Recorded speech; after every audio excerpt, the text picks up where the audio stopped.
에서 창세기 강의 7번째죠. 창조 질서 안에 있을 때라는 제목의 말씀을 나누고자 합니다. 18절부터 25절까지는 하나님께서 가정을 만드시는 모습, 남자와 여자가 한 몸을 이뤄 가정을 이루는 모습이 나와 있다는 것입니다. 그래서 18절에도 보면은 돕는 배필이 나오고, 그 다음에 갑자기 19절에서는 이름을 지어준 사건이 나오다가 또 이름이 지어진 사건이 다 끝날 때쯤 돕는 배필에 대해서 이야기합니다. 그리고는 하나님께서 이제 하와를 만드시는 또 이렇게 모습이 나와 있죠. 분명히 창세기 1장에서는 남자와 여자를 창조하셨다라고 하셨는데 2장에 와서는 남자를 먼저 창조하시고 그 다음에 여자를 창조하시는데 재료가 좀 다르죠. 네. 남자의 재료는 흙, 여자의 재료는요 뼈, 업그레이드 되었습니다. 그래서 여성분이 더 소중하고 또 귀합니다. 네. 자, 오늘 그럼 18절 말씀 보니까요, 어떻게 시작하냐면요, 여호와 하나님이 이르시되 사람이 혼자 사는 것이 좋지 아니하니라는 말씀으로 시작이 된다는 것입니다. 그러니까 좋지 않다는 것은 누가 판단하신 거죠? 하나님이 보시기에. 그렇죠? 창세기에서는 우리가 계속해서, 물론 지금 2장밖에 안 됐지만 창세기는 계속해서 우리가 공통적으로 들어가는 것이 하나님의 질서, 하나님의 창조 질서를 우리가 지키는 것이 굉장히 중요하다고 말씀드리죠. 이 세상은 질서가 다 깨졌잖아요. 하나님이 만드신 질서가 다 깨지고 있어요. 앞으로도 계속 깨질 거예요. 왜냐하면 사탄이 계속해서 그걸 노리고 있으니까요. 그래서 사탄이 이 창조 질서를 깨면서 또 중요한 공동체, 두 공동체를 깨요. 굉장히 중요한 공동체. 왜냐하면 이 두 공동체는 하나님이 만드신 거거든요. 첫째는 어떤 공동체죠? 가정입니다. 둘째는요, 교회이고요. 근데 가정과 교회는 연결돼 있어요. 뭐 나라도 그렇고요. 이 가정, 나라는 수많은 가정으로 이루어져 있습니다. 교회도요, 많은 가정들로 이루고 있는데요, 가정이 깨지면 교회가 위태로워요. 교회가 흔들리면 가정이 깨진 일이 일어나요. 이거는 서로 연결되어 있다는 겁니다. 근데 사탄은 가정을 깨고 있어요. 그 미국 교회가 이게 많이 무너진 이유가 뭐 여러 가지 이유가 있겠죠. 자유주의가 들어왔고 세속주의가 들어와 있고 많은 사람이 욕심과 또 타락에 빠져 있다 보니 미국 교회가 많이 복음의 빛이 되었으니까요. 근데 미국 교회가 점점점 그렇게 쇠퇴하고 무너졌던 이유 중에 하나가 또 뭔지 아십니까? 가정이 깨졌기 때문에 그래요. 너무 성적으로 너무 많이 개방돼 있어요. 그러다 보니 이 가정이 너무 많이 깨져요. 그래서 결혼 안 하고 동거하다가 마음에 안 맞으면 헤어져요. 하나님의 창조 질서가 맞지 않아요. 하나님의 창조 질서는 뭐죠? 남자 여자가 둘이 한 몸이 되는 거예요. 근데 어떻게 한 몸이 되느냐? 오늘 몸에 나오면 그 이유가 나와요. 한 몸이 될 수밖에 없는 이유가. 그래서 창세기는요, 하나님이 우리를 어떻게 생각하신지가 정확히 나와 있죠. 하나님은 우리를 정말 존귀한 존재로. 그래서 창세기를 읽으실 때는 항상 어디를 봐야 된다고요? 거울을 보시라고요. 거울 보시면 딱하니 하나님이 가장 사랑하시고 존귀한 존재가 딱하니 서 있습니다. 나를 응시하고 있죠. 눈이 마주치죠. 거울을 보면 그 사람입니다. 하나님은 또 우리에게 어떤 역할을 주셨는지가 또 창세기 잘 기록되어 있어요. 오늘 본문에서도 남자 여자 역할이 달라요. 역할이 다를 뿐이지 우월을 따지는 게 아닙니다. 남자가 먼저 만들어졌고 여자가 나중에 만들어졌고, 또 남자의 갈빗대를 쥐어서 여자를 만들었기 때문에 남자는 우월하고 여자는 덜 우월하다. 절대 아닙니다. 하나님은 분명히 창세기에 뭐라고 하시죠? 하나님의 형상과 모양대로 남자 여자를 창조하셨어요. 똑같아요. 우월을 따지는 게 아니에요. 그렇게 착각하시면 안 됩니다. 대신 역할이 다를 뿐이에요. 역할이 다르기 때문에 이 남자의 신체 조건과 여자의 신체 조건이 달라요. 그리고 사고 방식도 달라요. 정말 달라요. 말씀드렸잖아요. 제 아내 연애할 때 피곤해서 아내 데이트하러 가면 저는 아내랑 그 시간에 내가 그냥 그 시간에 같이만 있으면 나는 같이 있어준 건다.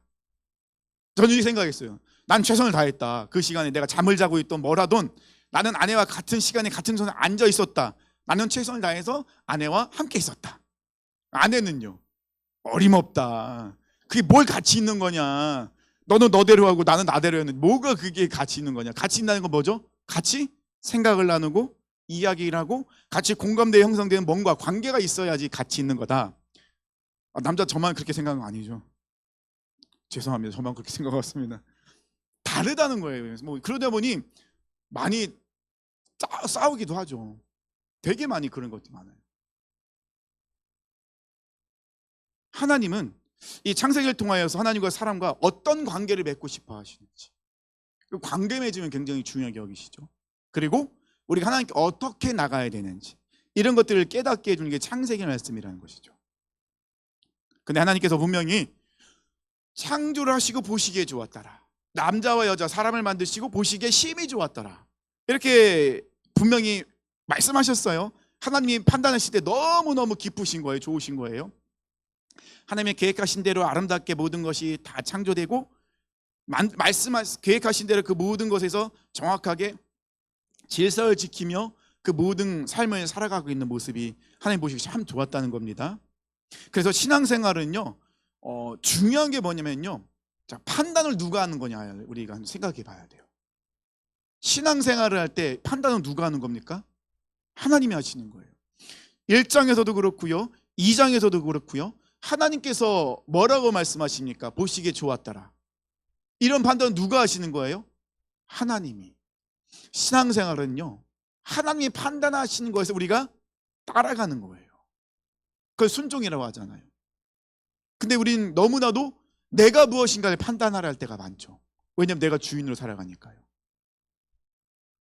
이 토부라는 단어가, 하나님 보시기에 좋았더라, 이 토부라는 단어가 뭐죠? 하나님 보시기에 선하다, 하나님이 보시기에 기쁜 일이다. 그러니까 이 판단의 주체는 항상 누구가 된다고요? 하나님의 말씀. 이게 판단의 모든 것이 기준이고 주체가 되어야 된다는 것입니다. 근데 제가 말을 이렇게 하긴 해도 힘들긴 해요. 하나님이 분명히 그렇게 하면 안 된다고 판단하셨어요. 근데 그 판단이 꼭 제 생각을 넣고 싶어요. 꼭 그러고 싶은 거예요. 왜 그런지 모르겠어요. 알죠. 내가 아직 죽지 않았기 때문에 그런 게 분명히 있으니까. 근데 분명히 이야기하는 거는요, 하나님의 이 판단에 우리가 순종하는 게 중요해요. 창세기는 항상 하나님이 판단하세요. 모든 걸 다. 그러면 그대로 되는 거예요. 그럼 우리가 하나님의 판단대로 순종하기 위해서는 뭐 방법이 하나밖에 없어요. 말씀으로 충만해질 수밖에 없어요. 하나님의 말씀 계속해서 들어와야 돼요. 그래야지 우리가 이 본질을 꿰뚫어 볼 수 있는, 모든 되어진 일들의 본질이 무엇인가를 볼 수 있는 거예요. 겉모습만 우리 자꾸 속아 넘어가면 안 돼요. 겉모습은 사탄이 굉장히 포장을 잘 해놔요. 너무 이쁘게, 지혜롭게 하면 탐스럽게, 먹음직하고 호함직하게, 얼마나 그렇게 포장을 잘하는지 몰라요. 우린 깜빡 속아 넘어갈 수밖에 없어요. 그런데 말씀으로 우리가 충만해지면 그 껍데기를 보는 것이 아니라 우리는 그 본질을 꿰뚫어 볼 수 있는 통찰력이 주어진다는 거예요. 어떨 때요? 말씀으로 충만해질 때. 그 마지막 때에 살아갈 때, 우리가 계시록도 계속 말씀을 묵상하는데 정말 중요한 건 통찰력이에요. 그 본질을 꿰뚫어 볼 수 있는, 외부적으로 나오는 그런 것에 현혹되지 않는. 2장 18절 넘어가면 하나님이 갑자기 좋지 아니하니 라고 이야기합니다. 어떻게 있는 것이요? 혼자 사는 것이 좋지 않다. 자, 그러면 좋지 않다라는 그 단어 속에서 제가 막 그렇게 부정적으로 느껴지셔야 된다라고 이끌어가는 느낌이긴 한데, 좋지 아니하니 이거는 또 어떻게 느껴지십니까? 부정적으로 느껴지시죠? 그렇게 해주셔야 돼요. 좋지 아니하니, 우리가 보통 하나님은 분명히 실수하지 아니하신 분이시고 완벽하신 분이세요. 세상을 창조하시고 완벽하게 창조하셨는데 갑자기 아담이 혼자 있는 것이 좋지 않다라고 생각하면 좀 이해가 안 되겠죠. 하나님, 그러면 왜 하나님 보시기에 좋지 않은 모습으로 아담을 혼자 만드셔서? 라고 생각할 수 있겠죠. 근데 이 좋지 않다라는 이것은 히브리어로 볼 때도요, 부정적인 의미는 아니에요. 그 말은 뭐냐면 좋아요. 하나님은요, 아담 하나 혼자만 있어도 좋아요. 하나님은 아담만 보시기에 너무 좋아요. 근데 아담이 혼자 있는 것보다 더 좋은 모습이 있다는 거예요. 그 더 좋은 모습이 어떤 모습이라고요? 돕는 배필이 있을 때. 아담이 혼자 있는 것이 아니라 아담과 돕는 배필이 같이 있을 때가 더 좋다는 것을 하나님은 알고 계신 거예요. 그래서 어떻게 하십니까? 1장 18절에 돕는 배필을 지으리라 라고 이제 하나님께서 이제 결정하셨어요. 근데 바로 돕는 배필을 짓진 않으세요. 돕는 배필을 지으리라 라고 말씀하시고 나서 이제 19절에서는 아담이 해야 될 일을 하고 있습니다. 자, 그래서 오늘 본문에는요, 하나님이 창조하신 이 창조 질서 안에서 각자 역할이 다르게 있다는 거예요. 틀린 것이 아니라 다르다는 것입니다. 그래서 아담과 하와 역할은 달라요. 하나님께서는 창세기 1장 28절에 하나님이 그들에게 복을 주시며 하나님이 그들에게 이르시되 생육하고 번성하여 땅에 충만하라. 그들이랍니다. 그러면은 남자 여자 공통적으로 똑같은 사명을 주셨어요. 생육하고 번성하고 땅에 충만하는 거, 땅을 정복하고 바다의 물고기와 하늘의 새와 땅에 움직이는 모든 생물을 다스리는 건 공통적으로 주셨어요. 남자 여자와. 하지만 좀 다른 게 있어요. 먼저 2장 넘어오면은 하나님이 먼저 누구를 지으시죠? 아담을 지으십니다. 근데 하나님이 아담을 지으실 때 성경에서는 아담이라 나오지 않아요. 2장 7절에 뭐 나와 있죠? 여호와 하나님이 땅의 흙으로 사람을 지으시고 생기를 그 코에 불어넣으시니 사람이 생명이 된지라. 뭐라고 나와 있습니까? 사람이라고 나와 있습니다. 이 사람은요, 히브리어로 아담이에요. 우리 보통 아담 그러면 그냥 이름으로서 고유명사로 알고 있잖아요. 원래 아담은요, 그냥 사람이라는 뜻이에요. 사람. 그래서 이 히브리어, 여기서 이 사람은요, 히브리어로 아담이에요. 아담은요, 인류 전체를 대표하는 사람을 뜻합니다. 그러면 이 아담, 이 사람, 그러니까 그 아담을 먼저 지으셨을 때, 그 남자를 지으셨을 때 그 남자에게만 하나님이 그 코에 생기를 불어넣으신 게 아니라 사람을 대표해서 그렇게 만드셨다는 거예요. 그럼 여자도 똑같다는 거예요. 단지 아담만 만들 때 대표적으로 그렇게 만드셨다. 대표적인 그런 것들을 상징하는 거니까요. 그리고 아담은요, 외적으로 하나님께서 하와가 생기기 전에 먼저 19절에 어떤 사명을 주시죠? 하나님이 모든 짐승에게 아담에게 끌고 와서 아담이 어떻게 하나 이제 사명을 주신 거예요. 역할을 주신 거예요. 그러면 아담은 무슨 역할을 해야 되냐면 19절에 보니까요, 여호와 하나님이 흙으로 각종 들짐승과 공중의 각종 새를 지으셨습니다. 근데 지으시긴 했는데 무엇은 없어요? 이름은 없어요. 지으시긴 했지만. 그럼 이름을 짓는 건 누구 역할이에요? 아담의 역할이에요. 아담이 무엇이라고 부르나 보시려고. 지금 하나님께서 천지를 창조하신 후에 이제 아담에게 다스리고 정복하라 명령하셨습니다. 그리고 하나님의 형상과 모양으로 지음받은 사람은 사람밖에 없어요. 하나님은 이 사람을 창조하시고 방치하지 않으세요. 하나님 창조를 만드신 후에 야, 네가 알아서 해. 자, 네가 알아서 그때부터 이제 사는 거야. 적자생존이야. 네가 능력이 없으면 죽는 거야. 하나님 그렇게 하지 않으셨다는 거예요. 하나님은 사람을 만드시고 사람이 잘 살 수 있는 에덴 동산을 만드셨습니다. 근데 에덴 동산을 만드시고도 지도 하나 주면서 네가 찾아가. 강해야 되는 거야, 사람은. 이러면서 그렇게 하지 않으셨죠. 어떻게 하나님은 에덴 동산 사람을 이끌고 가세요. 모든 걸 다 이끌고 가십니다. 그리고 하나님은 관심을 갖고 계속 지켜보고 계세요.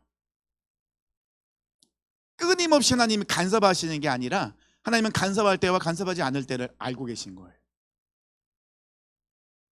하나님은 사람을 만들고 에덴 동산에 그걸 이끌고 가고 그 사람이 하나님의 그 창조 질서 안에서 그걸 잘 이끌어가고 있는지를 굉장히 관심을 보고 계세요.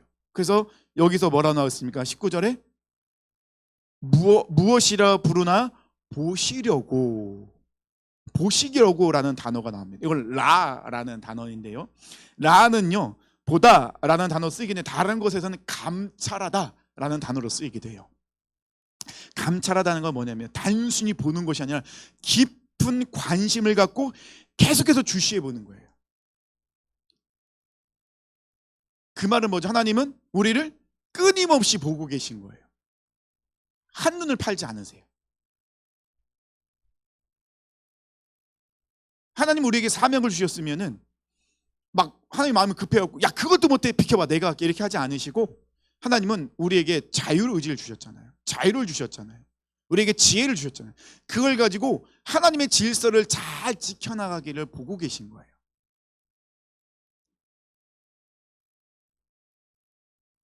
그리고 아담이 그거 되게 부르는 대로 그 이름이 되는 거예요.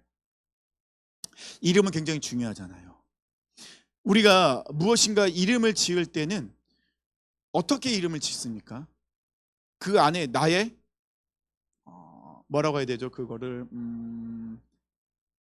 바램, 소원, 그리고 만약에 그 이 꽃 같은 경우면은 이제 장미 같은 경우면은 이제 장미라는 것은 물론 이제 누가 지었는지 모르겠지만은 그 장미를 볼 때마다 자기가 이 사물의 그 특징을 잘 잡아서 특징에 맞게끔 이름을 짓고, 그리고 내가 정말 기대하고 소원하는 것을 담아서 이름을 짓는다는 거예요.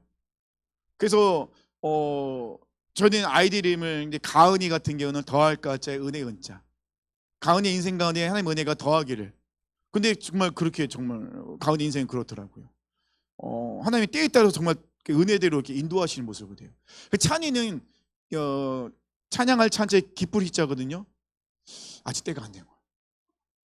아직 기쁨으로 찬양을 못 하고 있어요. 뭐 언젠가는 기쁨으로 찬양하겠죠. 감사합니다. 우리가 그렇게 소원을 하면서 제가 이름을 지어줬단 말이에요. 기도하면서 하나님이 주신 마음으로. 근데 아담이 그가 동물에게 부르는 대로 이름이 되었다는 것은요, 아담에게는 통찰력이 있었고 직관력이 있었다는 거예요. 왜요?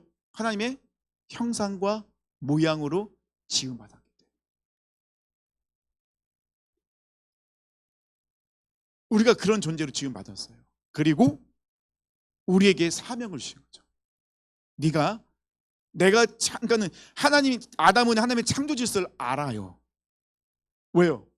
통찰력과 직관력이 있으니까. 하나님의 형상과 모양을 지음받았기 때문에 질서가 뭔지를 알아요. 그럼 아담이 해야 될 거 뭐죠? 동물들에게 이름을 지어주고 질서대로 그 모든 것들이 되어지도록 만드는 것이 아담의 역할인 거예요.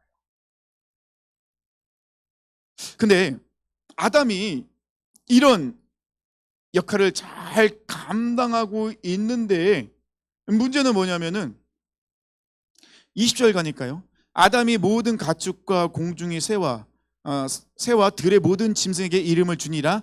아담이 돕는 배필이 없으면, 똑같은 말이 나오죠. 뭐죠? 돕는 배필이 없으므로. 이 돕는 배필, 자 그러면 이 돕는 배필은 무엇일까요? 돕는 배필, 이 여성들의 역할은요, 이 돕는 배필이에요. 돕는 건 뭘 돕는 걸 얘기할까요? 저도 되게 어려웠어요. 돕는 배필이 뭔지는 알겠는데 돕는 배필이 뭘까? 뭐라고 생각하십니까? 아유, 네, 사명을 같이 감당하라. 네, 굉장히 맞는 말씀이세요. 연결시키는 거, 그렇죠. 여성들의 역할이 이런 역할이죠. 그래서 여성들의 재료가 다른 것 같아요. 남자보다 업그레이드 돼야 되니까. 좀 더 이게 왜냐면 남성들이 보지 못하는 것도 여성들이 많이 보고 있어요. 사실적으로 정말 그렇거든요. 사춘기 때도 남자아이들의 정신연령과 여자아이들의 정신연령은 다르잖아요. 차이가 너무 많이 나잖아요. 남자들은 지금도 유치해요. 60이 돼도 유치해요. 어린애 같아요. 어쩔 수 없어요. 그건 재료가 흙이기 때문에. 근데 여성분들은 뼈로 업그레이드 있는 재료이기 때문에 조금 더 지능이 더 높아요. 그래서 이 돕는 배필이라고 할 때 돕는다는 것이 무엇일까라고 고민을 생각해 봤는데요. 지금 하나님의 창조 질서 안에서 모든 걸 대고 있는 거잖아요. 그러면 아담이 하나님의 창조 질서 안에서 그가 무엇인가를 해나갈 때 부족한 것이 있어요. 그걸 이 하와가 채워주는 거거든요. 그래서 이 돕는 배필이라고 했을 때 돕는 배필은 무엇일까 고민했는데 여러 가지 막 자료도 찾아보는데 이재철 목사님이 이런 얘기를 하시더라고요. 어떤 얘기를 하시냐면 돕는 배필할 때 남자가, 그러니까 남편이, 여기서 이제 부부를 했을 때 남편이 성경적인 선택을 했을 때는 지지해 주는 거. 잘 선택했다, 맞다, 지지해주고 이렇게 뭐라고 해야죠? 이렇게 좀 이렇게 연기를 북돋아주는 거, 잘하고 있다고. 예, 그러니까 예스를 잘해주는 거. 반대로 세상적인 무엇인가, 세상적인 그런 관점 무엇인가 선택할 때는 어떻게 아니라고, 노라고 외칠 수 있는 그런 사람이 필요하다는 거예요. 근데 이 이재철 목사님 그 얘기 하시는데 공감이 됐어요. 아, 그렇겠구나.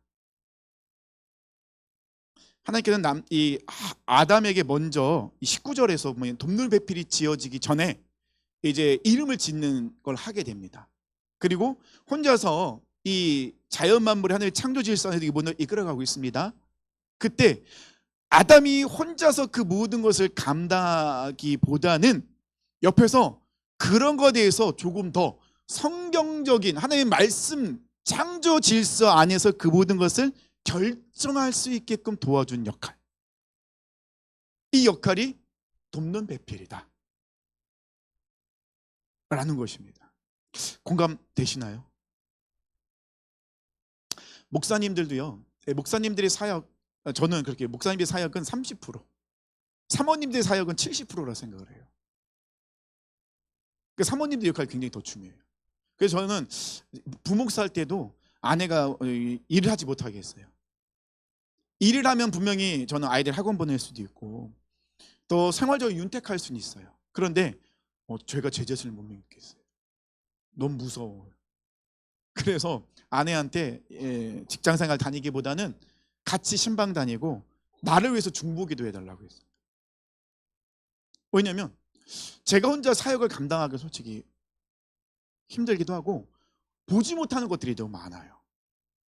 좀 보지 못하고 실수하고 이런 부분이 너무 많거든요. 근데 아내는 생각보다 그런 걸 잘 봐요. 생각보다는 아니요, 잘 봅니다. 네, 생각보다는 아니고요, 잘 봅니다. 그래서 제가 못 보는 거, 제가 좀 실수하는 거, 이런 것들 좀 이렇게 잘 얘기해줘요. 지금 좀 덜 하는데요. 이런 얘기하면 안 되는데.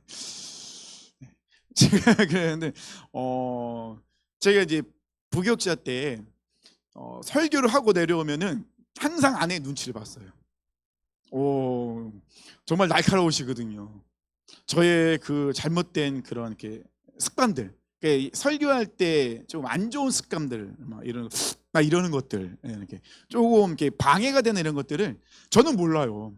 근데 성도님들이 그런 걸 보고 좀 고쳤으면 좋겠는데 말 못 해주시잖아요. 그리고 이걸 유일하게 해줄 수 있는 사람이 있어요. 누구겠습니까? 아내는 그런 걸 해줘요. 근데 그런 것들을 이야기해 줄 때 처음에는 이제 제가 훈련되기 전에는 짜증을 냈죠. 당신이 올라가서 설교해보라고 막 이렇게 뭐 이렇게 쉬운 줄 아냐고 막 화를 내죠. 근데 뒤돌아서면 고쳐야 되네, 또 그렇게 얘기하기도 하고. 그러니까 돕는 배필이라는 것은 결국 그거예요. 성경적인 관점으로 잘 선택했을 때는 그게 아무리 힘들고 어려운 거 할지라도 아무리 어떤 손해가 오고 힘든 것이라 할지라도 어떻게 해요? 지지해 주는 거예요. 맞다, 그렇게 해야 됩니다. 예스, 같이 합시다, 힘을 냅시다. 근데 만약에 성경적인 것이 아니라 세상적인 것으로 선택을 했을 경우에는 아니라고 외칠 수 있는, 이야기해 줄 수 있는, 그 길로 가면 안 된다고, 그런 걸 선택하면 안 된다고 이야기해 줄 수 있는, 이것이 돕는 배필이라는 것입니다. 그래서 하나님께서는 그래서 그 남자는 흙으로 지으시고 여자는 똑같이 흙으로 지으지 아니하시고 남자의 그 갈빗대를 취해서 여자를 만드시지 않았을까.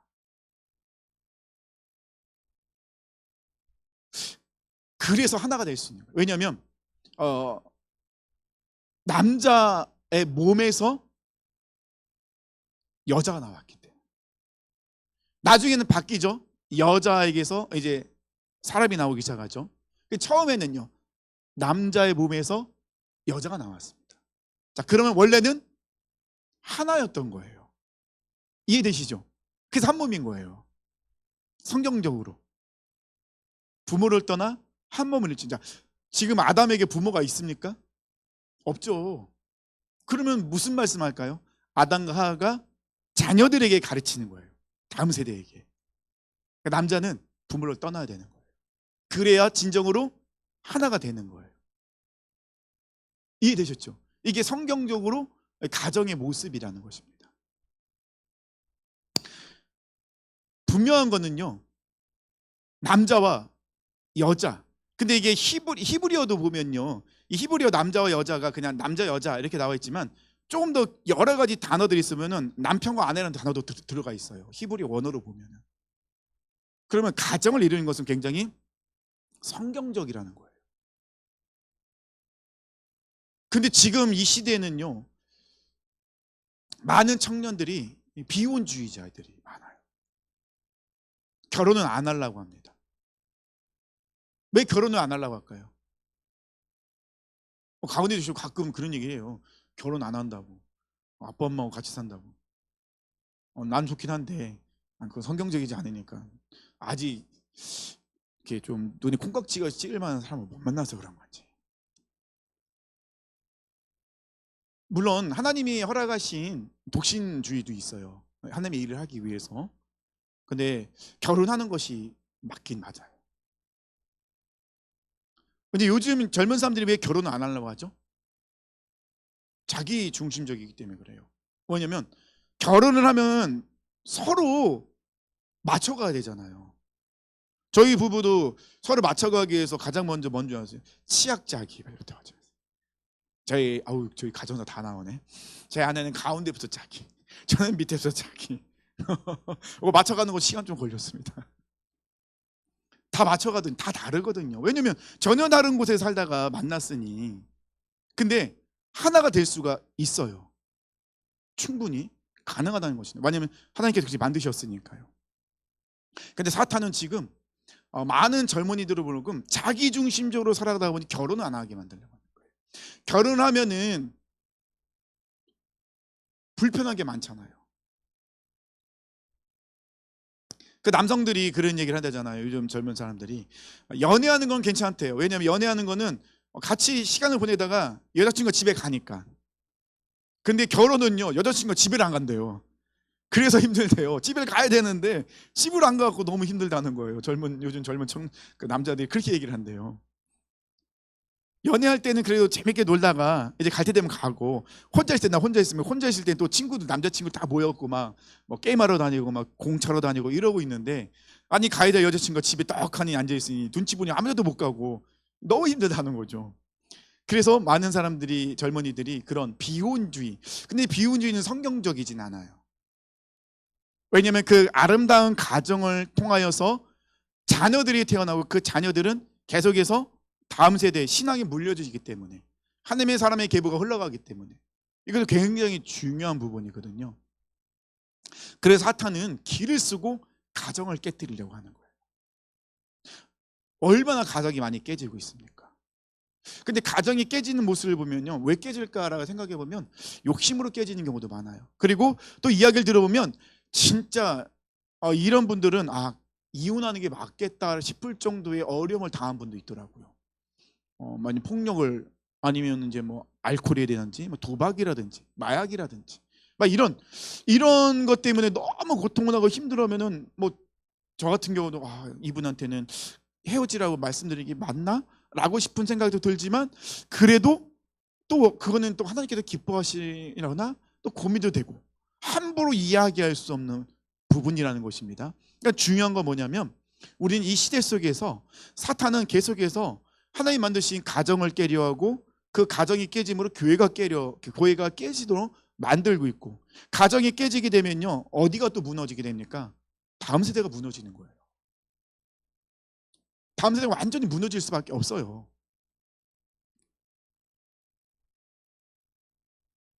이런 부분들을 우리가 깊게 고민해야 된다는 것이죠. 그래서 21절부터 24절까지는 이제 하나님께서 하와를 만지시는 이제 말씀이 나와 있죠. 여호와 하나님이 아담을 깊게 잠들게 하시니 잠들매 그가 그 갈빗대 하나를 취하고 살로 대신 채우시고 여호와 하나님께서 아담에게 취하신 그 갈빗대로 여자를 만드시고 그를 아담에게 이끌어 오시니 아담이 이르되 이는 내 뼈 중에 뼈요 내 살 중에 살이라 이것을 남자에게 취하신즉 여자라 부르리라.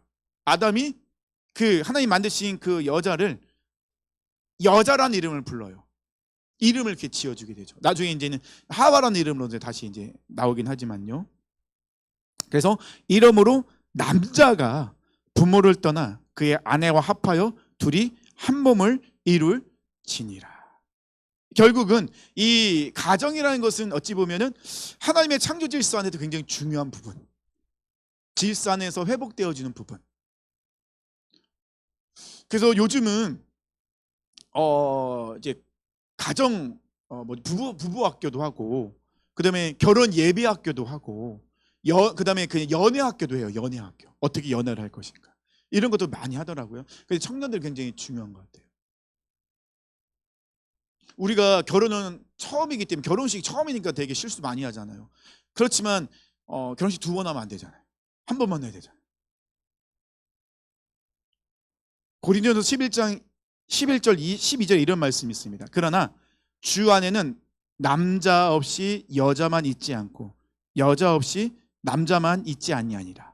여자가 남자에게서 난 것 같이 남자도 여자로 말미암아 났으나 모든 것이 하나님에게서 났느니라. 그러니까 이 지금 사도 바울이 고린도전서 11장에서 했던 말은 뭐죠? 이 창세기에 나와 있는 한 몸을 이루는 하나님께서 천지를 창조하실 때 남자와 여자를 창조하셨던 그 모습을 그대로 이야기하고 있어요. 남자와 여자는 남자 없고 남자만 있고 여자만 있을 수도 없고 여자만 있고 남자만 있을 수도 없다. 처음에는 여자가 남자에 났지만 그 뒤로는 모든 것은 다 여자로부터 나온다. 이런 모습을 볼 때 분명한 것은 한 몸이 되는 거, 가정은 하나가 되는 거예요. 그러니까 서로 도와주며 협력해주며 이런 것들이 필요하다는 것입니다. 전 그래서 이 가정을 보면서 이 돕는 배필 생각하면서 우리나라 그 저기가 떠올랐어요. 이 가정의 모범인 것 같은 모습. 평강공주와 바보온달과 평강공주. 너무 맞는 것 같아요. 아닌가요? 바보온달을 장군으로 만든 거는 평강공주거든요. 그러면 이런 모습을 볼 때, 야, 우리가 이 가정을 볼 때 남자가 해야 될 일과 여성이 해야 될 일 분명히 그러니까 남편과 여성의 그 다름, 또 그런 모습들 해야 될 것들 이 무엇인가를 우리가 깊게 알 수 있다는 것입니다. 이해되셨죠? 그래서 오늘 이 본문의 말씀에서 24절까지 말씀에서는 그 가정에 대한 부분들을 하나님 굉장히 깊게 말씀하세요. 그래서 이제 이재철 목사님 그 얘기를 하시더라고요. 창세기에서 하나님이 천지를 창조하시는 것은 결국 1장 1절에 끝나버렸. 1장 1절에 끝났다. 태초 하나님 천지를 창조하시니까 그건 끝이래요. 그 뒤부터는 뭐가 나오냐? 하나님이 가정을 만드시는 모습들을, 그러니까 사람을 만드시고 그 사람 가운데서 또 가정을 만드시는, 그리고 가정을 어떻게 이끌어 가실 것인가, 이것을 창세기는 계속해서 말씀하고 있다. 그렇게 이제 이야기를 하시더라고요. 그만큼 가정이 중요하다는 겁니다. 그러니까 우리는 가정을 잘 지켜야 돼요. 그리고 우리 자녀들에게도 그런 것들을 잘 물려줘야 됩니다. 청년들이 그 연애를 지금 많이 하니까 그런 걸 많이 물어봐요. 솔직히 저도 연애 잘 모르거든요. 그러면 그 청년들한테 이제 그 얘기를 해줍니다. 제가 배우자를 놓고 기도할 때 100가지를 놓고 기도해라. 그 100가지를 놓고 기도할 때도 카테고리를 만들어서 기도해라. 그래서 굉장히 자세하게 외모, 성격, 물론 신앙도 들어가겠죠. 그래서 뭐 신앙, 외모, 성격, 뭐 이런 것들, 비전, 이런 카테고리를 만들고 그 밑에다가 기도 제목을 쭉 쓰라고 해요. 그래서 기도 제목을 쓸 때는 아주 욕심적인 것들 다 쓰라고 해요. 다 쓰라고 합니다. 아주 욕심적인 것들 다 쓰라고. 그리고 나서 지워나가라고 합니다. 근데요, 이걸 정리하고 나면요, 내 욕심이 뭔지가 보여요. 그러면 기도 제목이 바뀌어요. 근데 그냥 대충 하나님 뭐 좋은 사람 만나게 해주세요. 그럼 좋은 사람이 도대체 하나님이 좋은 사람을 짝지어 주시면 나중에 뭐라 한다니까요. 왜 이렇게 힘든 삶을 아니 본인이 좋은 삶 짝져달라고 얘기해놓고선 하나님이 정말 좋은 삶 주셨는데 너무 힘들다고 막 그런다고 하죠. 그래서 청년들이 그 얘기를 해요. 되도록이면 정말 많은 기도 제목을 적어라. 적으면서 다시 한번 기도 제목을 보면서 나의 욕심이 무엇인지를 보고 기도 제목을 계속 바꿔나가라고 해요. 그러면 내가 배우자를 놓고 기도할 때 어떤 것을 놓고 내가 지금 기도하고 있는지가 보여요. 그러면 그 상황 속에서 하나님이 기도 제목을 바꾸신 경우가 참 많아요. 저는 근데 그렇게 많이 기도를 못했어요. 몇 가지 기도 못했어요. 하나님 근데 다 들어주시긴 했어요. 비밀입니다. 기도 제목은. 그래서 우리가 자녀들을 위해서 기도할 때도 우리 자녀들이 믿음의 명문 가정을 잘 이루어갈 수 있도록 정말 기도 많이 하셔야 돼요. 왜냐하면 우리 자녀들은 아직까지는 볼 수 있는 시각이 좁아요. 그래서 자꾸 욕심적인 것들을 보면서 그런 것들을 추구할 때가 많거든요. 근데 이런 것들을 기도 제목을 적다 보면요 바뀌어요. 그래서 우리 자녀들을 그렇게 잘 양육하는 것도 필요한 것입니다. 자, 25절 보면요.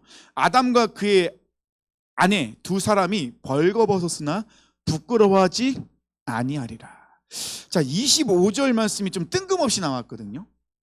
25절 말씀이 좀 뜬금없이 나왔는데 저는 25절 말씀은 앞으로 되어질 것의 복성 같은 의미가 있는 것 같아요.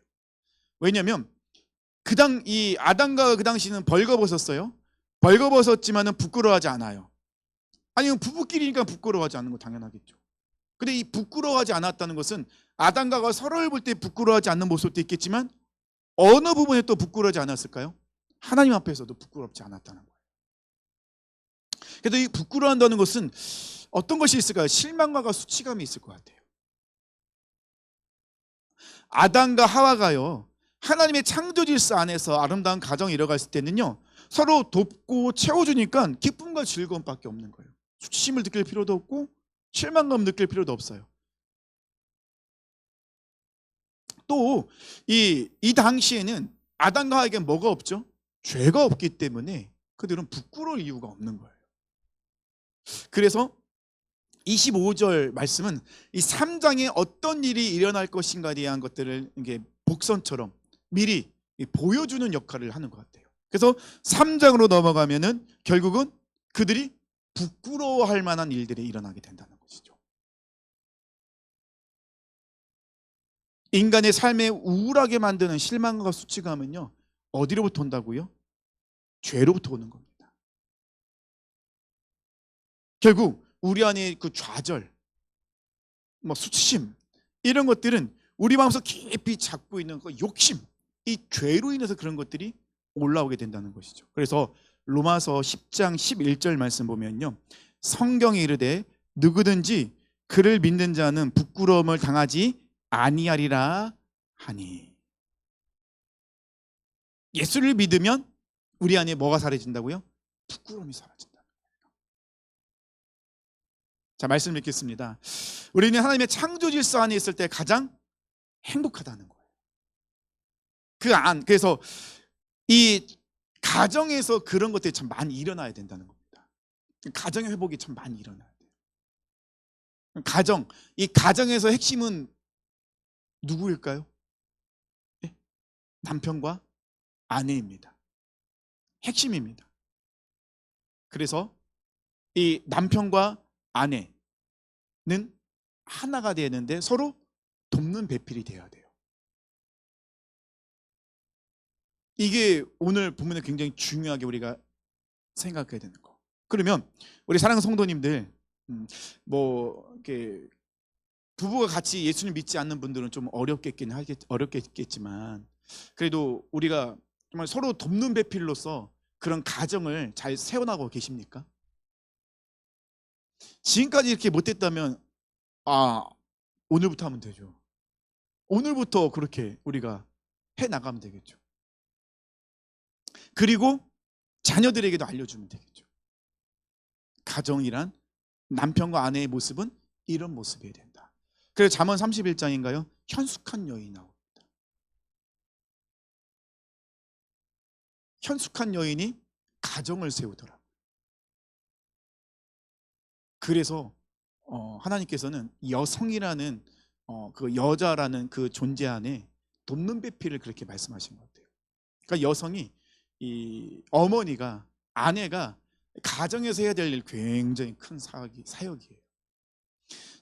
전업주부들, 그거 아세요? 재밌는 얘기를 하던데, 여성분들이 직장을 안 가고 집에 있으면요 전업주부라고 한대요. 남자들은요 백수라고 한답니다. 전업주부라고 안 한대요. 남자들은 백수라고 한대요. 여성들이 전업주부로 있는 거 무능한 거 절대 아닙니다. 가정에서 그 여성들이 해야 될 일이 정말 커요. 그 가정의 그 집안의 분위기를 어머니들의 거로 많이 바뀌죠. 물론 너무 가부장적인 분들, 남편이 있을 경우는 힘들긴 하는데, 근데 어머니의 기분에 따라서 가정의 분위기가 바뀔 때도 많이 있어요. 사랑하는 성도님들, 하나님께 만드신 가정의 모습은 서로 돕는 배필이어야 됩니다. 돕는 배필의 중심은 뭐죠? 하나님의 말씀대로 잘 선택하고 있는가, 이것을 서로 도와주면서 가정이 믿음의 가정이 될 수 있도록 만드는 거예요. 근데 부부의 그런 모습은요 자녀들에게 그대로 답습이 됩니다. 정말 중요하죠. 아버지가 어머니에게, 아내에게, 남편이 아내에게 어떻게 행동하고 어떻게 말을 하냐에 따라서 자녀들이 엄마를 대해야 하는 것들이 달라져요. 저도 말씀드리잖아요. 저희 어머니가 저를 붙잡고 저희 아버지에 대해 화풀이해 해서 저는 저희 아버지를 정말 미워했어요. 정말 저희 아버지가 우리 가정을 파괴하는 그런 주범이라고 생각했었어요. 근데 저희 아버지도 나중에 알고 보니까 되게 불쌍하신 분이시더라고요. 그렇다고 저희 어머니를 뭐라고 하는 게 아닙니다. 어머니도 얼마나 힘드셨으면 그렇겠습니까? 그래서 저는 아들을 대하기가 되게 어려워요. 아버지와 저의 관계가 좋지 않아 갖고 아버지한테 그러니까 아버지가 아들한테 어떻게 해주는지를 잘 모르겠어요. 딸은 편해요. 딸은 괜찮아요. 근데 아들은 되게 어려워요. 이런 것이 제 상처이기도 하겠죠. 그래도 찬한테 굉장히 미안해요. 제가 그래서 아버지로서 제가 그런 것들 잘 못해주는 것이 있는 것 같아요. 그러면 이런 모습들은 제가 제 대해서 영향력 흘러가지 않도록 끊어버려야겠죠. 성경적으로. 그러면 저 혼자는 못해요. 그럼 누가 도와줘야 됩니까? 아내가 도와줘야 돼요. 아내가 만약에 그런 것이 있으면 남편이 도와줘야 되고. 사랑하는 성도님들, 가정은 하나님의 그런 선택을 잘할 수 있게도 예스와 노를 잘해주는 그런 가정이 되어야 됩니다. 그것이 성경적인 가정이고 하나님께 기뻐하시는 가정입니다. 근데 이제 말씀을 듣는 분 중에는 아픔이 있는 분도 계시겠죠. 그렇지 못하게 하는 분, 못하는 분도 계시죠. 근데 그렇다고 해서 그는 나는 못하니까 생각하지 마시고 반드시 누구에게 알려줘야 된다고요? 다음 세대에게, 우리 자녀들에게 꼭 알려주셔야 됩니다. 그런 삶을 살 수 있도록. 돕는 배필이, 성경적인 돕는 배필은 바로 그런 것이다. 그것이 우리가 창조 질서 안에 살아가는 우리의 모습이라는 것이죠. 그래서 우리는 가정에서부터 이 창조 질서를 잡아나가야 됩니다. 그것이 필요합니다. 그러면 그런 것들이 교회 안에서도 자연스럽게 질서를 잡혀가게 되죠. 또 그런 것들이 점점점 퍼져나가게 되면 이 사회도 그 하나님의 창조 질서를 바로 잡아가는 그런 사회가 될 수 있다는 것이죠. 우리 하나님의 그런 우리에게 주신 사명들 온전히 이뤄갈 수 있는 우리 성도님 되시기 축원합니다. 우리 찬양하고 기도하겠습니다.